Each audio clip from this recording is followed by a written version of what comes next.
wee splash of milk does it rightly, doesn't it? I just find it very tough having black coffee all the time. But I'm doing this sort of intermittent fasting at the minute. So I'm not eating before like 4 o'clock. I love a wee intermittent fast. So I'm not eating until 4 o'clock, and then that means from 4 o'clock in the evening until like basically midnight, I can just eat whatever I want. And it seems like a really good way of dieting. Yeah. And so far, it's like, I think I've lost almost a stone. Fucking right. And you sort of feel it a little bit around lunchtime, but it's like, all right, I just got to wait a couple of hours. And then you can kind of eat anything, and you can have a couple of beers at night or whatever it is that you want to do. Yeah. And it's part of your diet. Your beer diet. Yeah. Well, no, it's not a beer diet.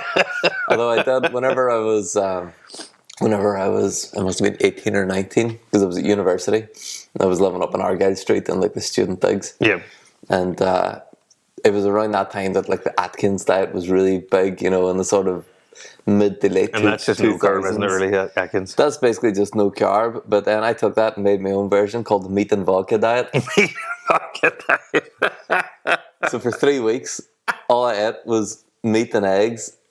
And all I drank, I drank water, but I drank vodka as well. That's because we were just borderline alcoholics. And it was...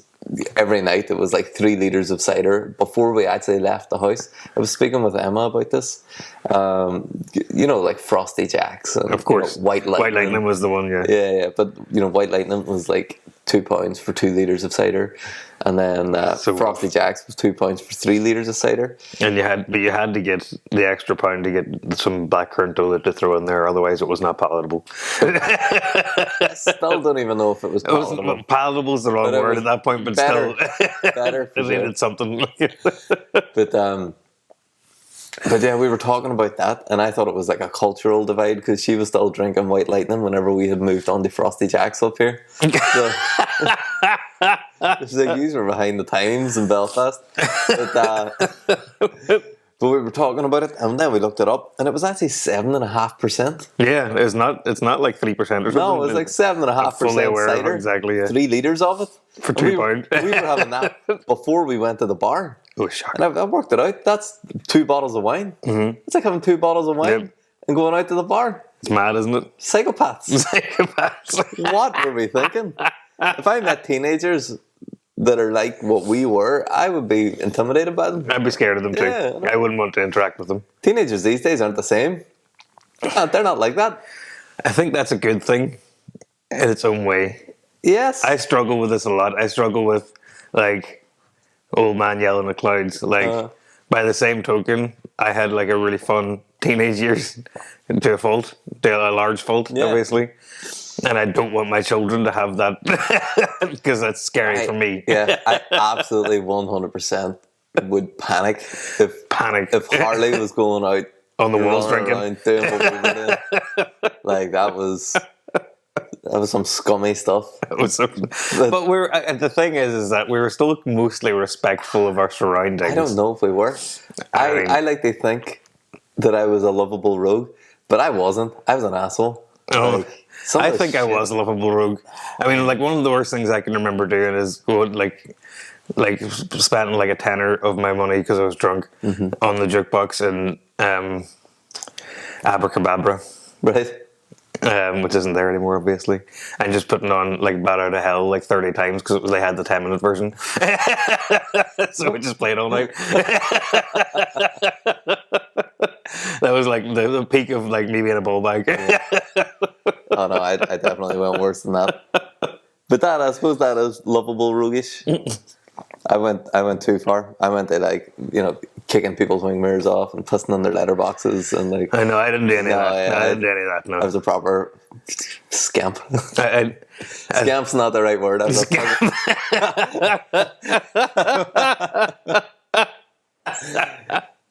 You're waking up in the morning with piss in your front porch. You'd be like, oh, those scamps.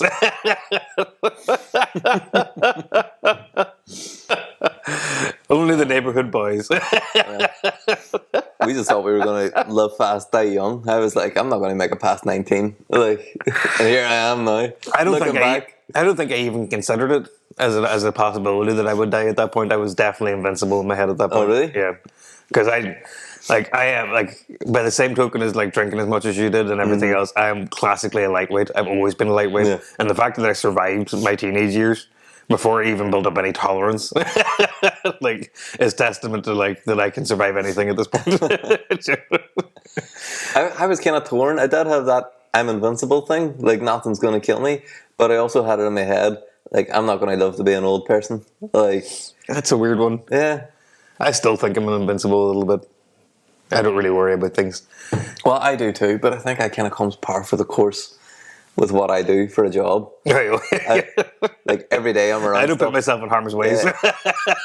It's like basically every day that I'm working, if something goes wrong, it could potentially maim or kill me. So it's like you kind of got to have that confidence to say, it's going to be fine. You know? Yeah. But also, It'll be grand. I've kind of broken myself up enough times now to know that no, I'm really not. I don't bounce like I used to. You know, it used to be if a fella bounced. Now if I fall, I crumple. Yeah. You know. I went rock climbing last week. The week before. No, it was last week. But I've been once before, and it was grand, but it was only once. And this time, I went with a friend of mine who's really into rock climbing, and we met his friend there who's really into rock climbing, and I've been once, so I was like, but that was a mortality moment for me of like being all the way up. And like I'm on a harness and stuff, and I can trust these guys because they're like professional rock climbers at this point. To like not drop me or whatever, but it's just something in my brain was like, God, this is not good. Like, that's not going any higher, Nathan. Yeah. I think that's a good thing to have in your head. Though, to have that, Exactly. that little safety switch. You go, no, Don't do this that. is high enough. The legs turn to jelly. Oh no, I can't go any higher.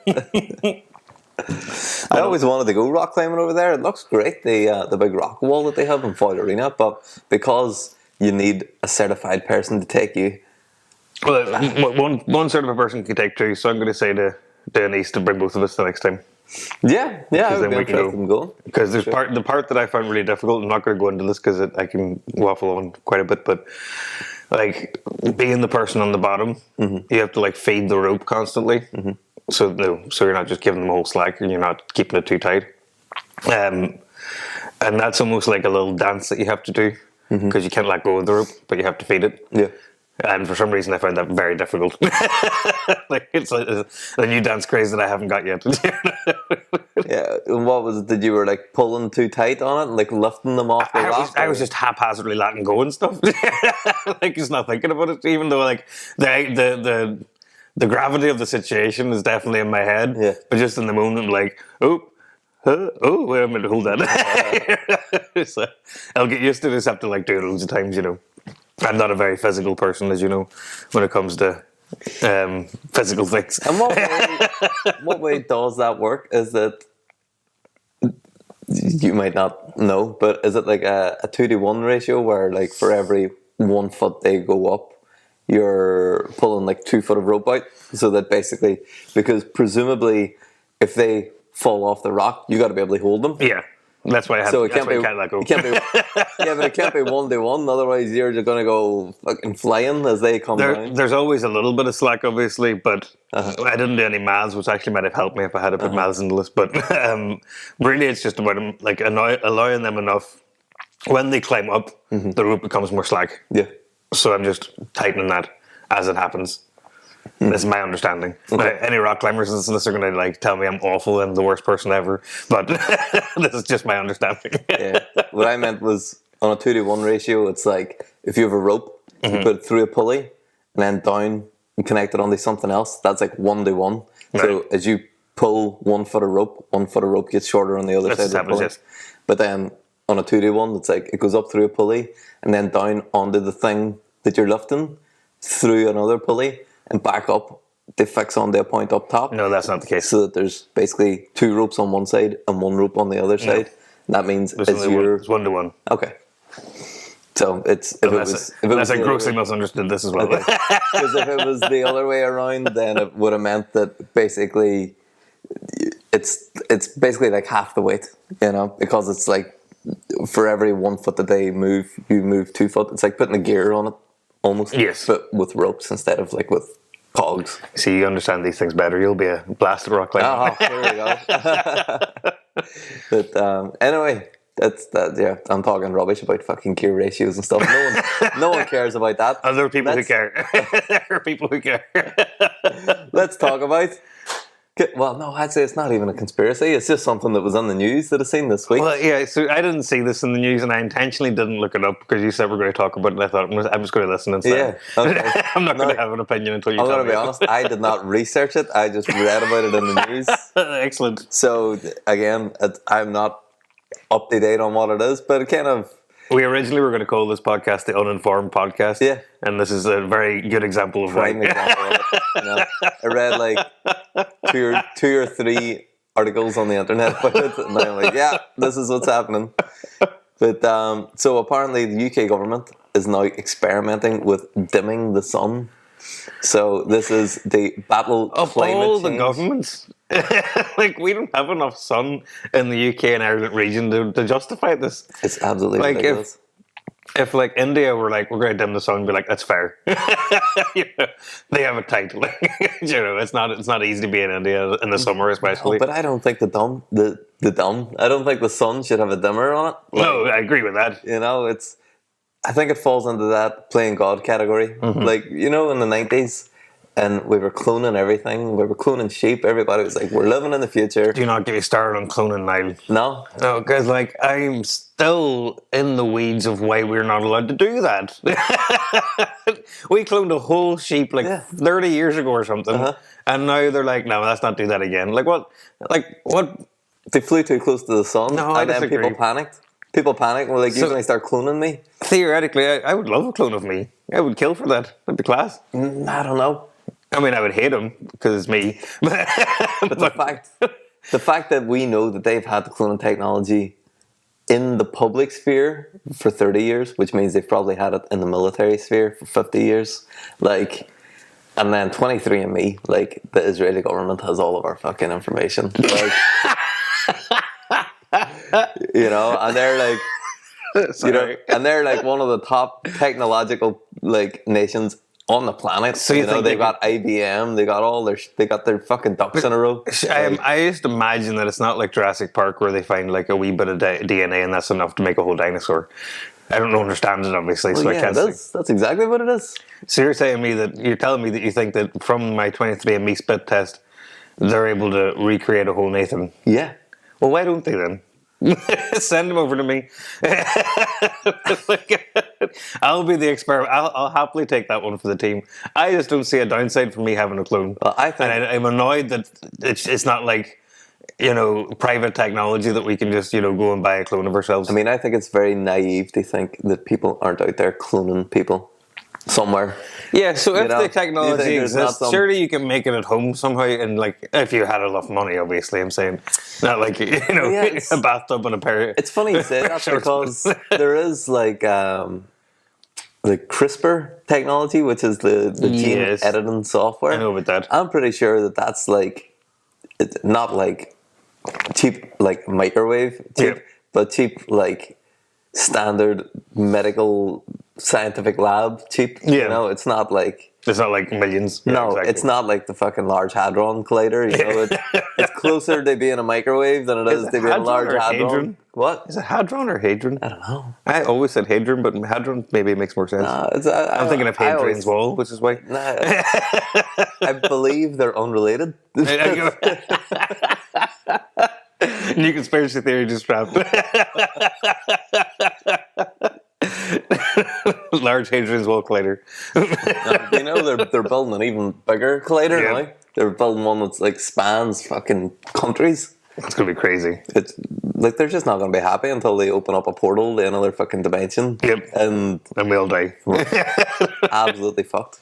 Like, they're already creating miniature black holes. And China created an artificial sun that was like way hotter than the real sun. Like an artificial sun? Yeah. It literally is just... So they're making more sun in China, where it's not like and we're classically bad weather. And we have like a dreary day in May here. and we're trying to dim the sun. It's chaos, isn't it? Doesn't It's make any absolute madness. sense. Why are they dimming the sun? So they say it's to help fight climate change, and I don't really buy it. Like, why Fight climate change by altering the natural climate? Yes, Like that, by definition, we're creating climate change, surely. Like, it's bizarre. It's absolutely bizarre. I understand they're saying, oh, it's getting too hot, so we need to try and make it colder. So we're gonna blot out the is sun. it too hot in the UK? It's absolutely not too hot in the UK at all. But so their idea for doing it was by putting reflective particles into the atmosphere that reflects the sunlight Back onto itself. back away from Earth. I have some questions about it that I don't really understand. First of all, because once it gets inside the atmosphere, like, all of the light basically bounces around inside the atmosphere, Yeah. and that's what the greenhouse effect is. Yeah, so It's the same as a we're not gonna make it greenhouse. worse in some The way. light comes in, and then it doesn't get out yeah. as equal as it gets in. But so if you're putting reflective particles in the atmosphere, once the sun is in the atmosphere, not the sun, the sunlight is in the atmosphere, Yeah. then surely it's still going to be bouncing around. You're just kind of refracting it, you're diffusing it and breaking it up, but it's not. You're not going to be bouncing it out of the atmosphere. Yeah, it's not going back to the sun. Yeah, you Power it back up again. Maybe put the reflective thing outside of the atmosphere if you wanted to stop it from getting in, because that's just like putting a mirror inside your greenhouse. Your greenhouse is still going to heat up. And am I right in saying that as of this moment, and before they do this, so to speak, the only real source of light in the universe is the sun? No, What other sources of light are there? like every other star. But that's only tiny bit. That's only a tiny bit of light. I'm saying like big ball of fire situation. Do you mean for like what would be causing heat in Earth? Yeah, let's just start there. I'm Well- saying, are we not creating a situation where now we're bouncing stuff back? So we're the third rock from the sun. I know this from the TV show. True. So we making it hotter, and second rock. Who's second rock? That's I don't think you need to worry about that. Like, I know, it's but pretty like- fucking hot there anyway. To be honest, that's Yeah, it's clear. But still, I mean, like, even those tiny shifts and things can cause big problems. This is what but- classically every sci-fi thing. Yeah, but it's always like this tiny little thing that you didn't consider is the big problem. Yeah, but as far as we know, like, nothing lives on Venus. I don't think we really need to worry about. I'm not like, saying that we're going to kill off all the wildlife in Venus. I'm saying like, what if it? I don't know. This is what I'm saying. Like, this is now introducing heat in a different direction and light in a different direction that we hadn't before. Well, I think that's the problem, is that there is so many like unforeseen well, that specifically isn't the problem, but the problem. but the I'm just problem, spitballing. but the problem is that there's so many unforeseen consequences. Well, you don't know what they are. That could be the problem. I'll be. If Earth is being destroyed by Venus exploding or something because we did this, I'm before I die, I'm going to go all the way out to your house. I'm going to walk to your house. So. That's going to be such an I told you so. And I'll take it. I know you will. Hands up. You're right. You You're nailed right. it. See you later. But that's what I mean about playing God, is that there's so many things that they don't understand. They're just like, oh yeah, we fucked this up, so to fix it, we're going to do this other crazy thing, and that'll definitely fix it. That's not going to create any more problems. It's like in The Simpsons where they had the...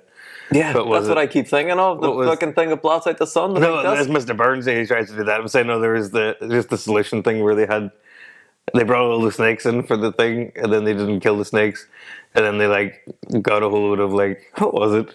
Like bears or something to kill the snakes, and it's like progressively worse. escalating it, Maybe there's something in between snakes and bears or something. I can't remember, but it was good. Oh man, but I just I worry about what, like, you can't put all that, like, what is going to be the reflective thing? It's either got to be like tiny pieces of metal, tiny pieces of plastic, bits of reflective mineral like mica or something, but something that would float in the air. So mica powder is probably too heavy for I that. was going to say that Donegal would not like if they put mica up there. Oh God, no! As for anybody listening, not in Donegal, there's a whole scandal over the last 30 years, 30 pretty years. much. Or a building company, the Cassidy's, they put a load of really bad bricks in the houses that had too much mica. Yep. Long story short, they basically absorbed a load of water from the atmosphere and just started crumbling after like 10 years and wouldn't pay out or cover Yep. it. So everybody Shocking just behavior. lost their houses. Their houses were worth nothing. The insurance wouldn't pay out. Families destroyed. Yep. Divorces. Yep. Houses Galore, destroyed. yeah, it was everywhere. Awful. You know, people just had to sell off the houses for the price of the land. Yep. And then... Even cheaper sometimes because they have to pay to get the stuff removed. Like. And then, like, 10 years afterwards, the government brought out a scheme to say that they would Redress. recoup 90% of the cost of fixing the houses. But this was already after everyone had to sell off their shitty broken houses. And, like, you know, there's all the people that stayed there in the houses with holes in them, they're now vindicated. But it's terrible, man. Even Shocking. the walk Absolutely from my shocking. house to your house, you walk past some beautiful houses that are just falling apart. Yep. They're in pieces. Derelict. It's such a shame. It's awful stuff. But yeah, so Micah has a bad reputation, but I like Micah. I think it's quite cool. Yeah, the one good song. Oh no, I don't rate that guy. He's very like Eurovision or He something. hosted Eurovision a couple years ago. Did he? Yeah. Oh, okay. Not hosted, but he was one of the hosts. So to Yeah, speak, yeah. you know what I mean? Not like he was the main character. And he performed. Wasn't that was the year that I went? He was there. Oh, was in it? Italy? Yeah. I don't remember him being. Yeah, he was there. Was he hosting with Graham Norton? No. I'm saying he was in the Eurovision, like on the stage, not doing the commentary. Oh, really? And he sang one of his songs and all sorts. Yeah. Wait, where's he from? I thought he was English. He is, but actually like fluent in French or something. So he was like doing the French translation or something weird, alright. something very strange. I can't remember the very specific situation. It's definitely French though, because I remember like hearing he did like a French version of Grace Kelly himself. Yeah, maybe I need to go back and revisit that because now that I'm older and I'm not just about death metal, maybe there's a place in my heart for it. But It is actually quite a good song. That one's quite good. And there's a couple of other ones that I am okay with, but on the whole, I wouldn't like throw on some Mika to clean the house. Do you know what I I mean? think it was just a bit too theatre kid for me. Well, I like that. I mean, you were a theatre kid. I literally was. Well, I was a theatre teenager. I didn't do any theatre until I was like 17. Really? Okay.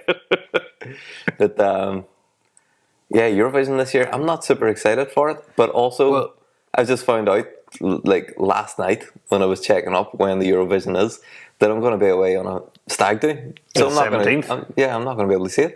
No. Okay, what's the next day? Like, or not the next day, I'm sure, but It's not the same. where are you going on your stag do? Dublin, but like, Okay. if I tell 10 lads that right, I'll meet. I'm heading back to the hostel here for 4 hours. Let me know where you are. Just get them all into it. Eurovision stag party. Yeah. Everybody gets assigned a country. Yeah. Well, Brian's very extra, so maybe he would be in there. Brian Belford, I'm sure. But like we get into Eurovision in a big way every year, and we've listened to all the songs, and we still listen to them now. And the kids have their favorite songs. I have my favorite song. Yeah. Blah blah blah blah. But we're not nearly on the level of like the last 4 years. I want to say of how much we've bothered to put an effort into listening to Eurovision. Now, obviously, we've had a lot going on this last couple of months, me and Laurel specifically. But even this year now, like we're planning a big old trip to Loch Derg on the day of Eurovision. Yeah. And then coming back straight for Eurovision. So it's going to be like a hairy, like long day. Yeah. So it'll be like a more reserved Eurovision for us. The last 2 years of Eurovision have just been a little bit lackluster for me. No, I enjoyed the last 2 years. I think I've this year enjoyed is a them, little- but not the same way that I've enjoyed every other year. You Yeah. know, like I want to say the last 15 years, I've been a big Eurovision head. Really enjoy, like, got on it every year. And this last 2 years, it's just lost something. There's a sanitization that's happened in some ways. I feel like musically, I'm talking about, and like my favorite thing about Eurovision has been and always will be like having like like what was it, Armenia last year, was it? I was really into, like, just they have, like, you know, to hear those cultural music undertones, even if they're having a pop song, or they include that, and I'm like, God, this is actually just pure class, and like, I wouldn't have thought to put, you know, this, that, and the other together if I was writing this melody or whatever, because that's not the way that I'm wired to think. You know, I love that sort of opening my mind up, so to speak, to other. Yeah, that's a big part of it. Is the novelty, isn't it? There's so much novelty in. Well, I don't even know, is novelty the right word? I think I was about to argue the novelty word. It's novelty for me because you're so used to just hearing like American music, basically. American music and American influenced music. Even the music we have here in Ireland and in the UK, it's all very American influenced. Very much so. It's got its own flavour, but there's still that level. There's a lot of American DNA. And to hear a lot of the more Middle Eastern things, or it's awesome. And some of it's like really Scandinavian things, and like obviously the Swedish. Whenever I say American DNA, what I essentially mean is Swedish. Yeah, Swedish. I was waiting for you to Swedish DNA. But for anyone who doesn't know, all of the biggest music producers in the world are Swedish, and they've basically like made all of the big pop artists of the last 30 years they've got some kind of Swedish person behind them that are just like behind every good woman. Behind every good woman, behind every good singing gal is Max Martin or Shellback or Dennis Pop. But the Swedish, they're just unbelievable at writing music because they've got this this traditional thing in their music called Schlager, which we know as the hook. So it's what we would consider like the catchy part of a song. That's actually ingrained into their folk music. And it was basically ABBA, whenever they started going into the Eurovision, they started taking the philosophy of the Schlager from their folk music and putting that into their songwriting. So they started writing really catchy hooks and melodies because of that's what they do in their folk music. Yeah, exactly. And they brought that into pop music. And it was so popular with ABBA, it just changed the game. Yep. And then, obviously, in the 90s, Dennis Pop started his thing, and he had all his little apprentices, and that became Max Martin, who's like the biggest producer in the planet. And then his apprentice, Shellback, is one of the biggest producers in the planet. And really, like, pop music hasn't changed a wild lot in terms of structure since, like, the 90s, I would say. Like in comparison to the 40 years that preceded it? No, I wouldn't say structurally it's really changed. Probably since the 70s. Like, you'd be right. Although, in saying that, like in the 90s, I was watching a thing. It's Rick Beato. You watch Rick Beato? No? It's a guy on YouTube. He's like a jazz guitarist and a producer. Yeah. But really switched on, very knowledgeable about music. But he was talking about the difference in chart music. Like the average song length of a pop song in the 1990s when it was a lot of guitar-based, band-based stuff. Yeah. And it was all around 5 minutes long. And then once we got into the mid-2000s, the average song was 3.5 minutes long. It's a big drop very quickly. Because it all got on the, dance music and stuff. Dance music, pop bands, and, your electronic beats. Your 3.5 minute hit. And then now, it's actually dropped down to 2.5 minutes. 2.5 minutes? 2.5 minutes is the average length of a pop song now, because it's TikTok. It's wham bam, thank you, man. And because it's streaming as well, you're not trying to create albums. You don't want an album that's like 10 songs, 45 minutes. You're creating hit after hit after hit, and then making it all together. Every 2 weeks, you want to have something that you're putting out. Exactly. Like, and I detest TikTok as an idea, and I find it very hard because what I like to do when I'm watching videos, if I'm actively going to watch a video, I'm looking for one that's like 20 minutes long minimum. Yeah. I don't want to watch something that's 10 seconds long because I have to find a new one. I hate the process of finding a new thing. But I would go a step further and say I think Twitter was the one that started this whole with the 140 characters. Because also I like to read a good chunk of text. I don't want to see just like your little stupid pun in 140 characters. I don't think you can blame Twitter for that because I remember text messages back before WhatsApp, you know, it was like. But that the was text out of message. necessity. Yeah. Because you can only That's all send you got. 160 characters, and but you still condense it down into text speak. You know, you had 160 characters, and you're like, okay, well, that's not enough words. Yeah. I'm gonna make words out of letters. And does Twitter still have the character limit? Yeah. I'm pretty certain, yes. But I'm saying they did back in the days, but this is when it started to be like attention span. But why did nobody do the text speak on Twitter? Why was there not Twitter speak? Because I feel quite old now whenever I use a U instead of typing YOU. Like no one does it anymore. Or a number 4 instead of FOR. I don't use text speak at all, but I never really did. I like typing out. And back in the day, I would be like, "Well, it's 2 messages then." It's going to cost me 20p. No, I definitely. I'll never financially recover from this. You know? No, I was just on the cusp of the people who dropped all of the vowels. You know, people who dropped every vowel out of everything. That's impressive. So no, I didn't quite go that far, but I would have understood when people were messaging if they were doing what they were saying. I got it. I just didn't.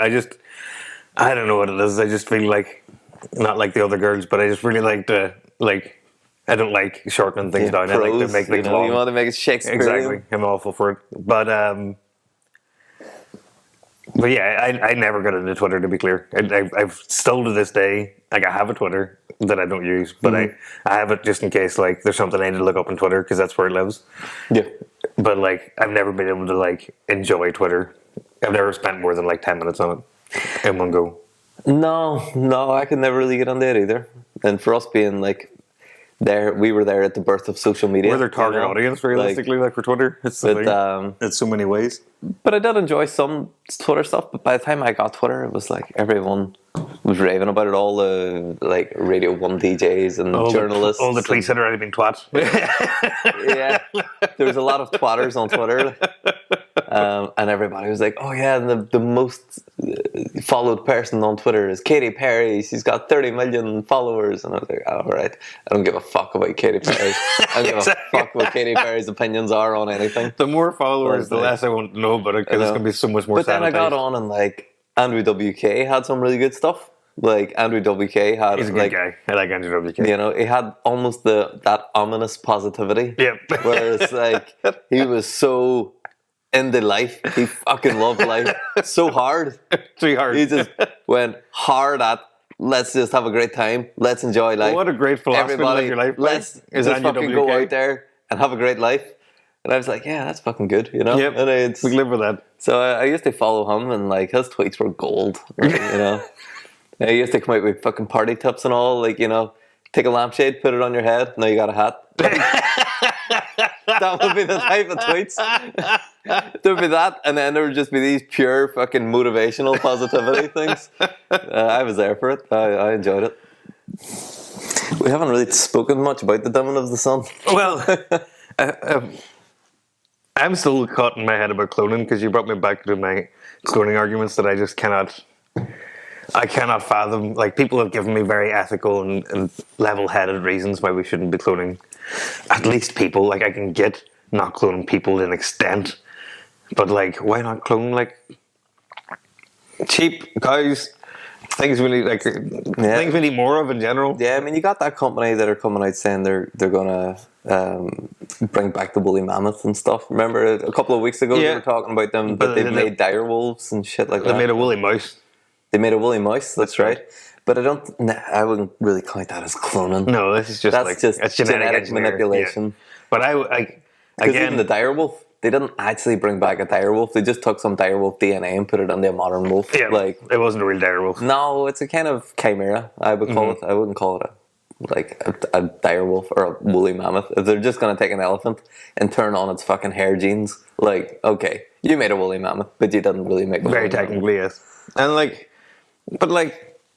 remember when they did Dolly the sheep? Yeah. When they cloned Dolly the sheep, now I was like not even 10, I want to say, when this happened, when it was in the news. Oh no, you'd have been younger, I think. So obviously my memory of this is quite fantastical. I think it was mid-90s. Yeah, But Will I Google it? Will you talk? my memory of it is that they showed us they successfully cloned Dolly the sheep, and they had the two sheep side by side, and they looked absolutely identical, same size and weight and such. And obviously, in my head, they just put it into like a transporter machine, just whoop whoop, and it was it. But obviously, that doesn't how it works. Yeah. But like, did they clone it? They're the same size, or they like make a baby Dolly the sheep, and then they grew it up, and then showed us that.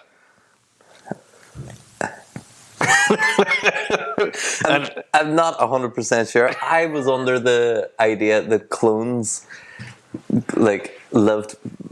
grew faster and died faster, but that could be a complete sci-fi fabrication. I'm sure that's like in Pokemon when you trade a Pokemon, it grows faster. Did it grow faster? Okay, I'm typing in Dolly the sheep. Did it grow faster? Let's see. Google AI will tell you. Dolly the sheep did not appear to age faster than naturally conceived sheep, despite initial concerns. While Dolly did die at a relatively young age, a study of her cloned sisters found no evidence of premature aging or abnormalities. Hang on a minute. Her cloned sisters? What the fuck does that mean? Is there much more? What does that mean? Dolly's DNA was taken from a 6-year-old sheep, leading to speculation about whether she would age faster due to the cloning process and potentially carrying artifacts in her DNA. There was also concerns about her telomeres, which are protective caps on DNA, being shorter than expected. So that would mean that technically she would be older, because your telomeres get shorter the more times that your cells are divided. And that's kind of a lot of the issue with aging. That's why our DNA starts to degrade. Well, that's one of the reasons. There's this guy, Dr. David Sinclair. Have you ever heard of him? No. So he works in Harvard and basically is working on like anti-aging technology, and but he's doing a lot of testing on epigenetics, which is like little balls of genes that aren't your genetics, but they're used in the unpacking of your DNA. And whenever these things get damaged, it damages how your cells read your DNA. And he's found like 17 different factors that cause this sort of damage. And there's these other things called sirtuins, which are involved in it.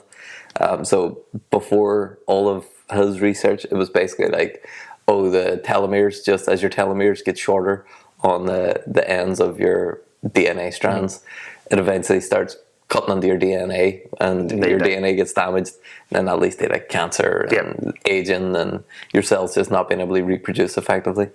But now he's been able to look and say, oh no, I'd say there's these other things, and he's done some mad testing on like mice.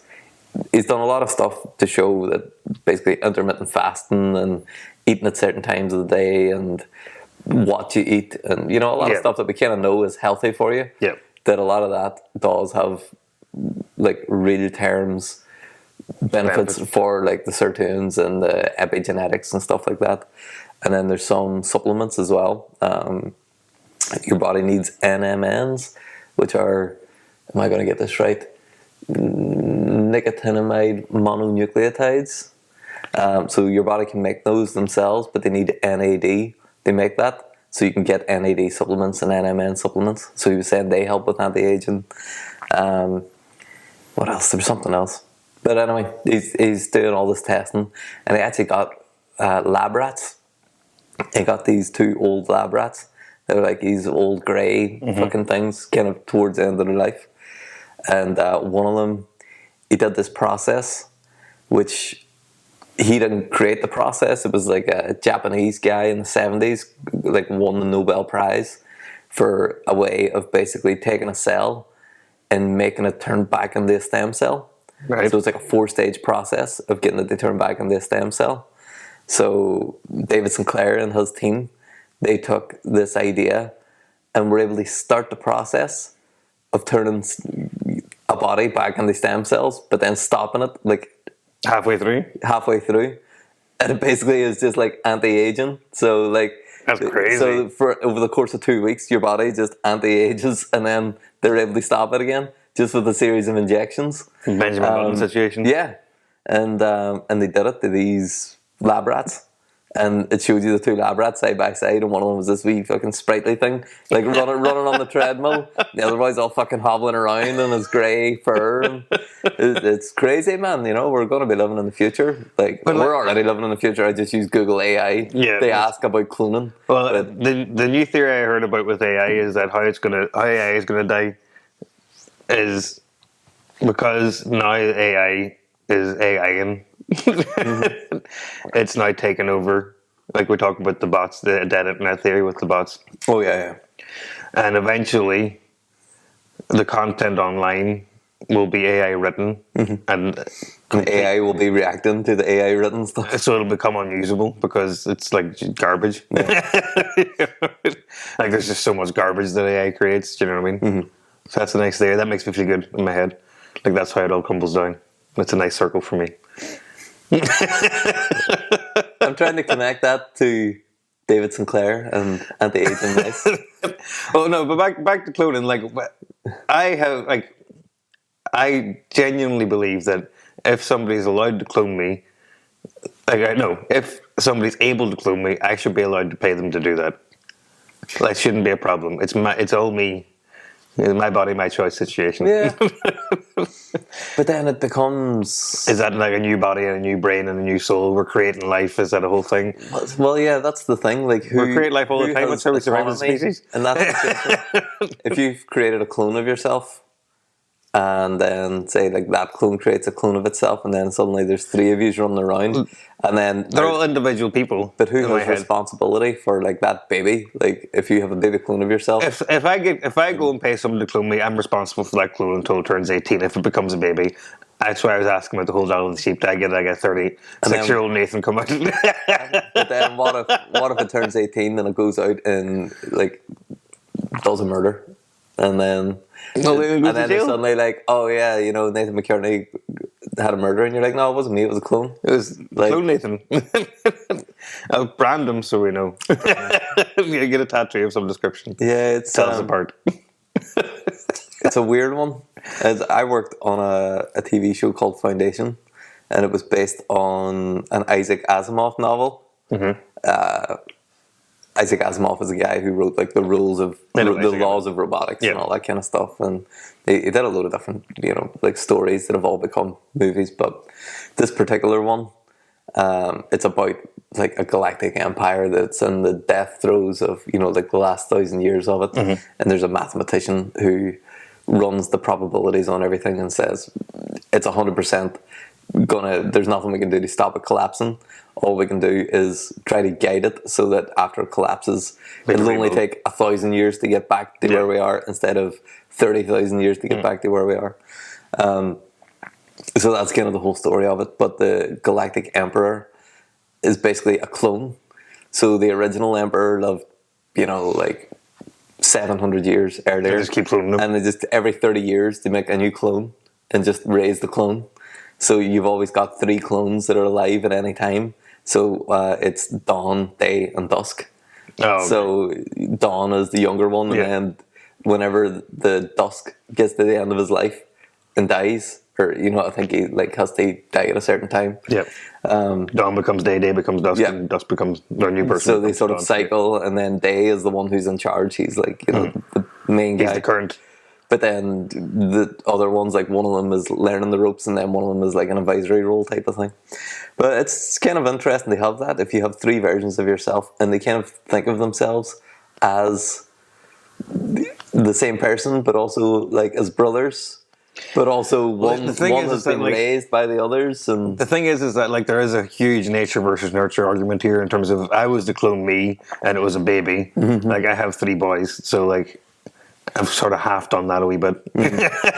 But, like, yes, and especially with my kids, there's certain ways that they understand things or think things that I'm just like, I get that because I do that too. Yeah. So this is fine, I can explain that. Mm-hmm. But, like, a clone of me would still have a different upbringing than I had because I didn't raise myself. Yeah.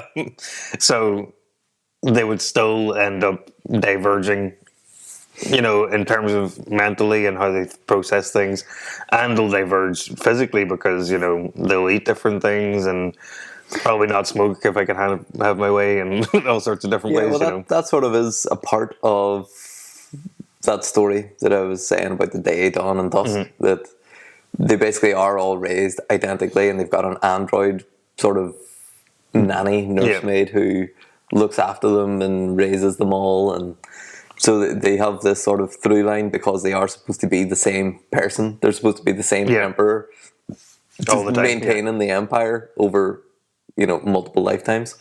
But then things start to go a bit haywire, and some of them start to. I think in the TV show, one of them was actually genetically altered by, or like a resistance movement got in and altered the genetics of one of them, and then came in and sort of, manipulated them and thinking differently from the rest of them, and it's sort of threw a spanner in the works, and then all the trajectory went off then for all the ones coming afterwards. And so I find that interesting. I like that. It's an interesting sci-fi idea, but not that the show was boring as fucking sun. Like, really, I was really excited for it coming out. I thought it was going to be really good, and it was a great job. I really enjoyed being on it. It was over all the COVID, whenever COVID hit. So we were working on it before that, and then COVID hit, and then we were working after that. But we were out in the Canary Islands and a big COVID break out of it. And, we were like a little village because like the whole world was shut down, and we were just these couple of hundred people that were like in a bubble, and we all like lived in the one hotel. And went to work every day together, and the weekends we could only hang out with each other. That's not so bad. Yeah, it was a very unique situation. Yeah, it was interesting. I have quite a fond, memory of it. But then the show came out and it was fucking trash. I was like, the whole time you were explaining, I was like, God, I'm going to watch this show. I mean, maybe you would like it. I didn't like it. I might try it anyway. And they changed so much from the book as well. It was. I don't want to get into it, but oh god. But yes, I'm still hung up on cloning. I'm always going to be. I often think about it'd be good fun to have an exact clone of me right now if they was pushed, and like he could do some things sometimes, and I could do. We could share a life. Now, could I afford to, without two jobs, having two Nathans? I don't think I could. So the Nathan would have to get a job too, and then we're back at the same level of we don't have enough time. So I'm not sure. I haven't thought about all the logistics as yet. But yeah, I mean, you would probably have to be. You would have to be the progenitor, and then have maybe like 3 or 4 Nathans at the same time in the closet, just ready, all cloned at the same time. So then they're like kids coming up together, and there's like 3 or 4 of them. And they all know that they're clones, and they're all together. Like so that whenever they're adults, they get the benefit. It's like planting a tree that you're never going to make some sort of spoken word boy band. The men who plant trees that they'll never see the shade of. You got to be that guy so that they can get the benefit of having loads of clones. They all have to be clones. One of them can't be the original. Dim in the sun, though. Like, I'm still in the weeds here with this because, like, again, I still don't understand the real benefit here. No, I don't think they thought through. Like, they're going to destroy agriculture because, like, plants need the sun. Everything needs the sun. Like, life on Earth comes from the sun. All the stuff comes here. We capture some of the energy, turn it in from chlorophyll and whatever. And then it comes under the system of our energy. But like the thing that immediately comes to mind for some stupid reason when you're saying they're going to put particles up there, is like, remember the BP oil spill, where it's just in everything now. Yeah, what I'm saying, like, obviously they didn't set off on their journey to spill all the oil. Yeah. What if they get up there and they're like, "Oops, spilled all the particles," and now it's just like. Now we're dead because there's no. But I mean, the particles they're not just going to stay up there forever. Like the particles, they're going to come down eventually. They're going to hit a cloud and become water droplets and drop to the ground. All of a sudden, you got all these little plastic raindrops or whatever it is. Yeah, you got all this shiny shit in the soil now, or it's in the grass. It's in the food system. The cows are eating it. We're eating the cows. Oh, you got fucking shiny shit. from the atmosphere in your body. It's the government. Yeah. Why is the government doing this? Because it's deranged. It's somebody deranged, somebody having a great idea for like eco environmental friendliness. Like they just go off the deep end. We've been like in popular media, we've been talking about like world hunger for forever, right? Mm-hmm. The idea of world hunger. Now that's entirely within like grasp of like a handful of people that can just end world hunger today. Yeah, right. They're not going to. It's fine. They do them. but by the same token, like, why are we putting money into dimming the sun instead of just like feeding people that haven't got food? Do you know what I mean? Like the base needs of the human civilization are not met, like as a whole, and we're doing shit like this. It makes no sense to me. Yeah, I hate it. I hate it all. I think a lot of it's just virtue signaling as well. That's what it is. That's exactly what it is. Even the world hunger thing, I think a lot of it's virtue signaling.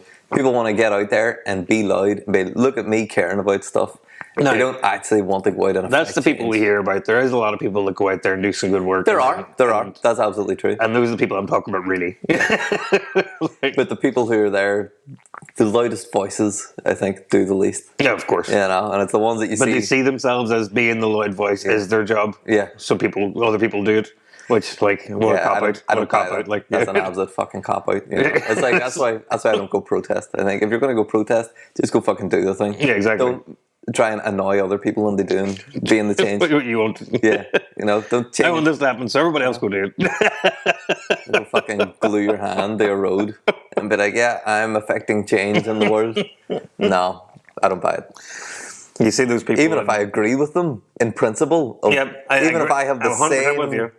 I'm 100% with you. I can agree entirely with what they're protesting, but I just don't agree that they're protesting. No. Instead of doing something. It's just like classic man behavior. Don't complain about it. You try to look for the solution. Yeah, man. It's like the hunger thing, or like I give to charity, and then every Christmas I try to give a good amount of money to like the food banks and stuff like that in Derry, for the local community.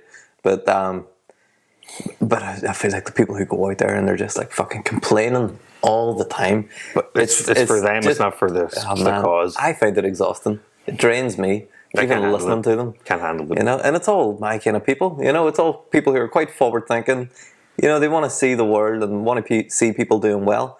But they're just fucking horrible to be around. Yep. They're just... I would much rather they were just like, oh yeah, I'm putting on a day, we're going to go fucking fundraise. Yeah. I'd be like, yeah, happy days. We'll send Here you money off somewhere. Here's 20 quid. Exactly. Great stuff. Love that. Instead of like, no, we're going to go fucking march. Oh, okay, right.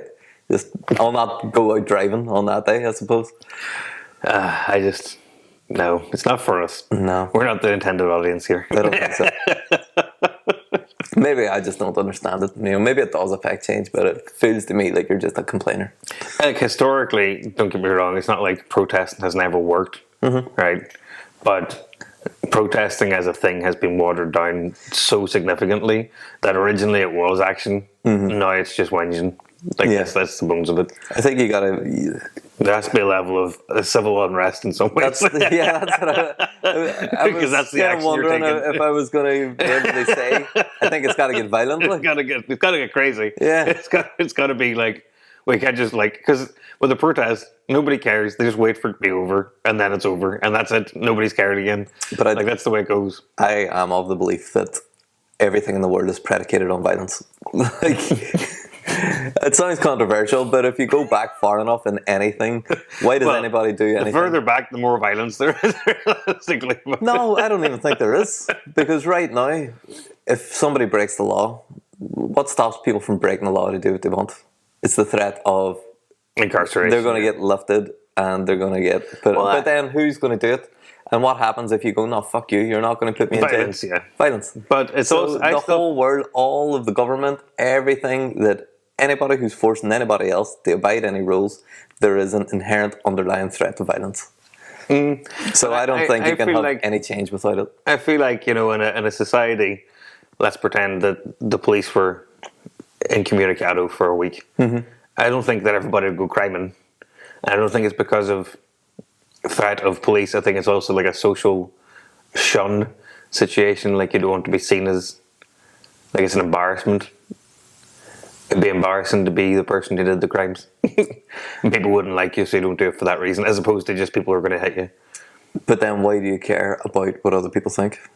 Is it not because we've grown up in, or we've evolved in small tribal communities, and you had to be a part of that community to survive? Because if you were shunned from the community and had to survive on your own, you died. Yeah. So is threat of death not violence? Okay, you got me there. Actually, You know, I was right. I was right with you. I thought I'm going to get him, but no, you got me again.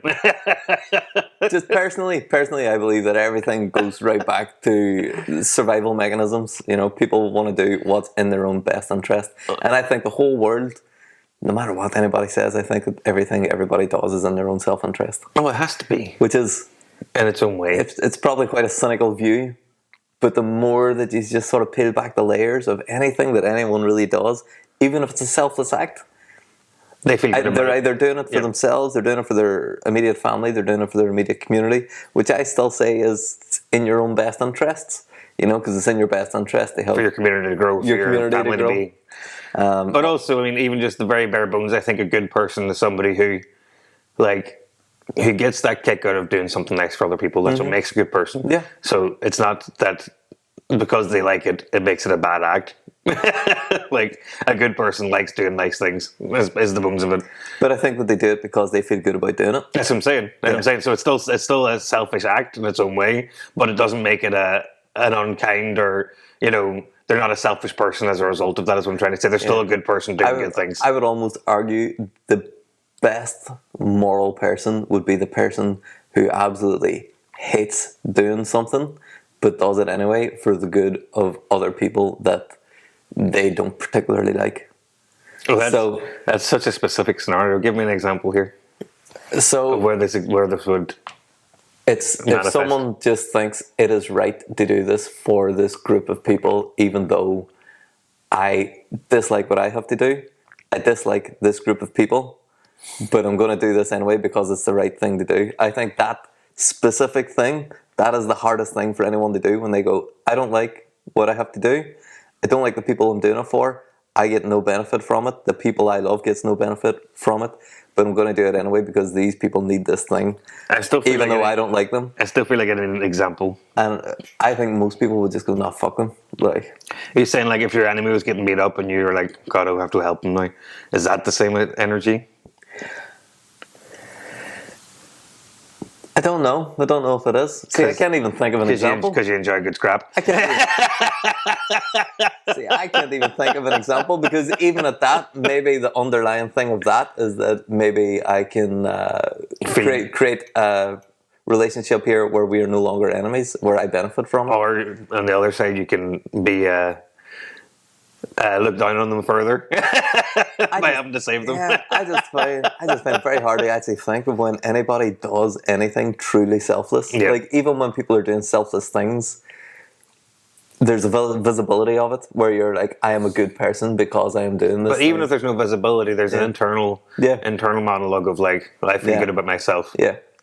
Which, again, I disagree with the people who are out and proud and loud doing good things, because like it's not really a good thing anymore, you know. But you know, people who are quietly doing those things, even if they inherently feel good about them, I still think it's still a good thing. And it is a good thing. I'll die on that hill. I am not disagreeing with that. I know you're not. I know you're not. I think it is. But other people absolutely a would. good thing. Other people would. But what I just think is that everybody has some level of self-interest in everything that they do.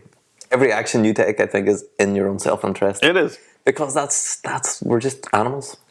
We're just animals, But like, and that's all we do. Just like the birds, or well, this time of year especially, like they're hardwired to just feed these babies. Yeah. Like they don't want to be out there. Like there's a nest that's like technically inside my house, but it's like on the outside. It's just like in a wee gutter situation. Yeah. But it's like under the house. There's like a wee hole, so the bird has to fly on, like do a little like swoopy motion, like starts on the roof and goes down and then back up into the house to get into the nest. Right. But they're going in and out of there like fucking 50 times a day, going out and getting something else, coming back, going out, and you hear a little beep beep beep beep beep beep as they go in. Yeah. Like, they don't want to do that. But it's in their self-interest. Exactly. And at the same token, you know, there's lots of things I do for the kids that, like, You don't want to do. I don't want to do that. Yeah. You know, I wouldn't do this if it wasn't for my kids. But I'm happy to do it for my kids because it's my self-interest. That's your self-interest. But that's maybe just my cynical way of seeing things that everybody does. I don't think it has to be cynical. I think that you can understand these things and still see the good in it and not feel like you're being like, oh, everything's awful. That's pessimistic at that point. Yeah, definitely. I'm not. Everybody's terrible. I'm and I not hate pessimistic about it. I do think that it's a good thing what a lot of people do, but I think anybody that thinks that they are completely selfless maybe needs to take a look at themselves. I can't imagine there are people in the world who genuinely think that. They might say it, but I don't think they think it. I think there is. I can't imagine not having that internal monologue of like, how are you being perceived? There's for sure. I think there's people out there who genuinely think that they are just really good, selfless people. And don't realise that everything that they do comes from a place of selfishness. Well, so anyway, if you're one of those people. Tune in next time. One lucky caller.